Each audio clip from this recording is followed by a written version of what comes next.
nama iragenze neza kuko twashyitse ku ntambwe ikomeye kuko ubu twiga ikibazo kihari kubera iki twama dufata ingingo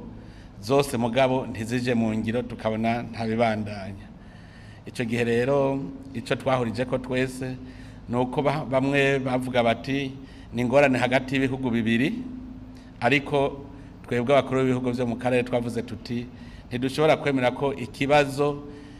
kiri mu buseruko bwa leta iharanira demokarasi ya Congo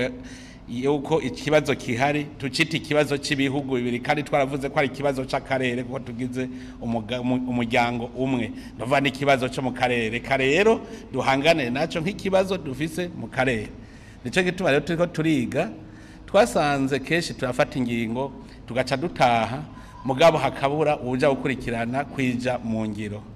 Dusanga hari uburyo bwinshi, imigwi myinshi ikurikirana ishirwa mu ngiro y'ibintu byose tuba twumvikanye, mugabo duca rusanga iyo umwe yikorera ivy'uwundi vyiwe,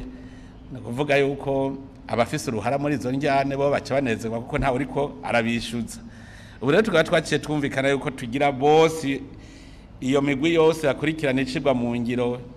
y'ihagarikwa ry'ingwano muri leta ya demokarasi ya Congo, kubu yose iyo migwi tuyishira hamwe yose dukora igikorwa kimwe twese tubona iyo tuja, tukamenya rero tuti nabo vyega ubu turashaka kubaza ko ariko utakoze iki, ko ariko utakoze iki, turagitorera umuti abakuru b'ibihugu batarinze gusubira kuja hamwe. Nico gituma rero baciye banshinga yuko iyo migwi yose nukuvuga hariho umugwi wo gukurikirana ishirwa mu ngiro ry'ingingo zafashwe muri Angola, gishirwa mu ngiro hakaba umugwi wishirwa mu ngiro ry'ivyari vyapfunditswe kera, hakaba umugwi wa MONUSCO, hakaba n'inteko z'akarere zagiyeyo, iyo yose n'imigwi, hakaba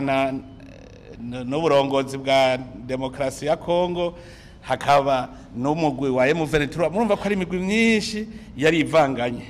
Ubu rero banshinze yuko nca ndayitumira ngahe Bujumbura